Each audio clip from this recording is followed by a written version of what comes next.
Welcome back to the Mountain Morning Show, and I am very happy to have Tony Duffy here with 1 Million Cups. He brings with him two great guests, and I first wish to introduce David Mays, who is the owner of Creative Candies. He's down there on the end of the couch.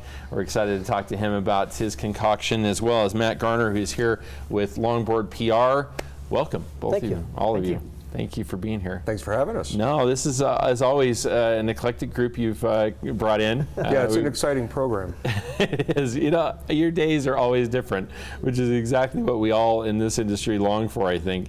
But you managed to really get a pretty, interesting mixes of different groups. Yeah, it's an exciting program, the 1 Million Cups program, and we're celebrating. Actually, these guys are our 1-year anniversary presenters for the program up in Ogden. And we're one of hundreds of chapters at this point across the country, all fueled by the Kauffman Foundation. And what 1 Million Cups is an educational program, for lack of a better description, that creates these positive feedback loops in geographies, where myself and a number of other organizers that give of their time and attention curate an audience of academics and other small business owners and entrepreneurs, the folks that are in larger scale businesses, the finance sector, all to kind of provide positive feedback for businesses that apply to present in that forum. So what it's meant to do is to curate and cultivate a entrepreneur culture. I used a bunch of words that started with C right there. Yeah, you did, but that's okay.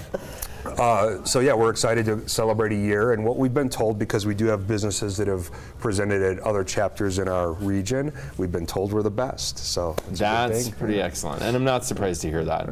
And I'm certainly not surprised to hear that some of the best products and the best ideas are coming out of Utah, and it's been that way for a while. We are an entrepreneurial state, after all. Absolutely, yeah. And it's fun to see a lot of this, and I know you're enjoying that part of it, the job probably the most. Yeah, no, it's great to see, and again, what we do with 1 Million Cups, it's industry agnostic, so we see everything from biotech to technology to recreation to confection. It's a myriad of things to service. So it's all industries, and yeah, we do live in a state that's incredibly small business friendly, and we're grateful for all the support. We get support from you guys, obviously, and the media has been really helpful to us to grow this and proliferate what we're doing.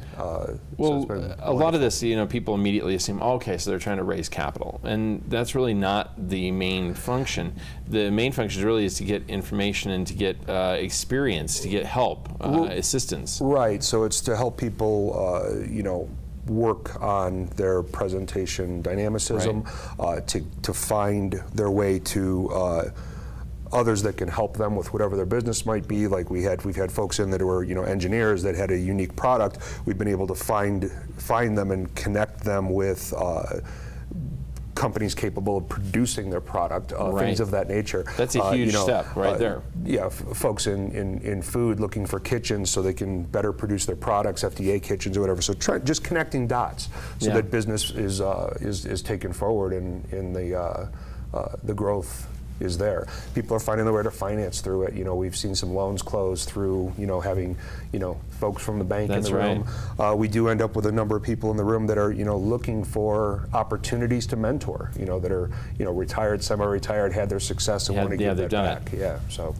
We mentioned this, you said connecting the dots, but I've said this before, when it comes to entrepreneurial work, especially when we start trying to combine and group people together, help move them together. It's that old Benjamin Franklin quote, we can either hang together or we can hang separately. Exactly. I love that. It's so apropos to what we're talking about. So we've got a couple of cool products, and we don't have a lot of time, so I want to get right to it. And I guess we'll start with the service product, because that's one of my favorites, especially this, PR.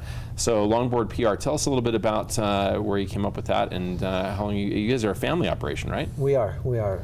I spent 24 years in the Army. My last assignment was on the island of Oahu, and I surfed as much as I could, which was not nearly enough. Right? Never is. No, it's not. And I found that you catch more waves with a longboard than you do with a shortboard. And so my company, when I retired and moved back to Ogden, I accidentally started a business. It was not intentional.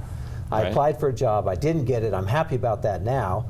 And in the meantime, I had friends that said, I know what you did in the Army. I know how you help people tell their story. Come do that for me. And so Longboard comes from surfing. It also comes from I build furniture for fun. And when Okay. you have a long board, you have more options than with a small piece of wood. That's really smart. That's very, it's simple and astute. Yeah. I like it. Talk to me about some of the clients, some of the people that you're seeing as people you're helping with getting their message out. Because a big part of what you do is the branding and, of course, as you said, telling the story of that brand. Right. Every public speaker, every person who presents or teaches in every business has the same responsibility.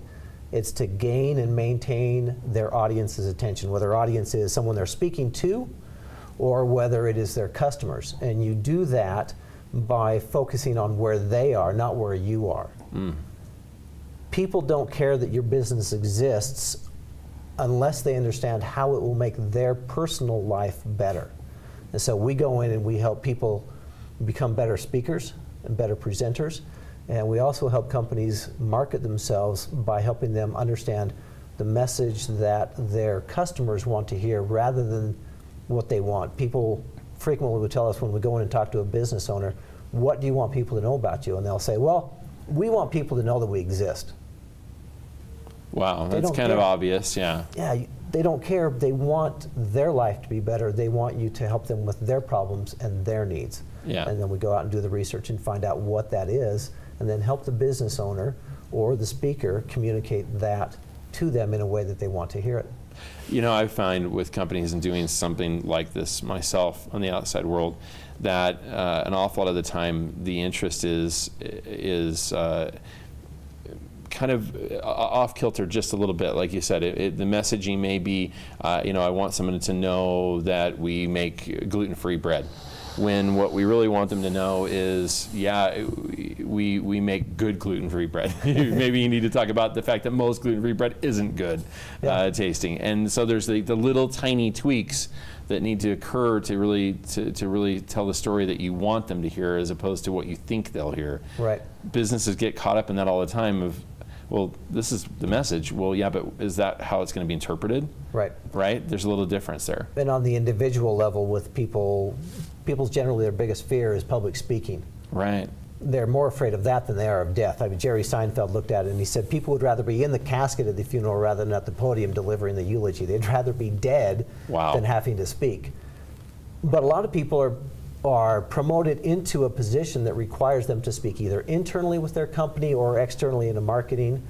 And we help them overcome that and help them become better at that so that they can move their career forward, move their business forward. Oh, that's terrific. I like where you're headed with it. Sounds great. You're located in? South Ogden. Okay. But all along the Wasatch Front, we go to our customers. Excellent. All right, we move down to the confection for a moment. I'm excited about this because as a dad, I've had these dad moments of trying to put together a gingerbread house like this, and I've made some of the stickiest frosting ever known to man. You know, I mean, I've bent spoons making this stuff, right? And even it doesn't seem to hold up. You've come up with a whole different plan for this. Talk about it. Several years ago, my wife and I had the opportunity to help build over 500 gingerbread houses with a local nonprofit. We discovered the same thing you did. The frosting and the traditional way of building a gingerbread house just doesn't build a very stable house, and so we tried to find a better way to do it. And so we came up with what we've called the ginger brackets. They're completely edible candy connectors that let you snap together a gingerbread house like this one without a single drop of frosting or hot glue. The only way we were able to build 500 houses in a day was to use hot glue, and you can't eat it and it can burn. Especially dangerous around kids. And the frosting, I don't know how edible that is either. Not so much. Not when Joe makes it. When Joe makes it. There's kits available, but they still have the same problems. There's still the messy frosting that falls down. And so with ginger brackets, you can easily just snap together using a candy bracket that's made out of what's similar to just like a Jolly Rancher. And so yeah, that's exactly what I was thinking about when you had it. Is it seems like a Jolly Rancher. Yeah, so it's made out of the same type of material as a Jolly Rancher. We purchased machinery to be able to mass produce it that hopefully should be available this summer, and ideally we'll be able to sell some this Christmas. Wow. So it's exciting. And I have to admit, I'm sort of surprised that somebody who sells the box kits hasn't already bought you out. We're working on that. So we've contacted a few companies, and that could be an option in the future. So if not being bought out, getting our brackets in kits that are out there already, or even in some graham cracker kits as well. So Yeah, that's who I'd be sticking with. Make friends with the graham cracker people. Those Exactly. Keebler elves, they're good guys. You make friends with an elf, you're set. Anytime you can mob up with an elf, you're in good shape. That's what 1 Million Cups is all about. We're trying to connect you to elves. exactly, we're set. This is great. I love it. What a tremendous idea. And I said this to you before. I'm like, I wish I'd thought of that. I think when you hear somebody say that, you know you've got something. Wow. Guys, this is terrific. As always, I'm excited about the people that Tony Duffy brings in studio. I have just a second left, so talk to me for just a second. The Global Entrepreneurship Program up at Weber State.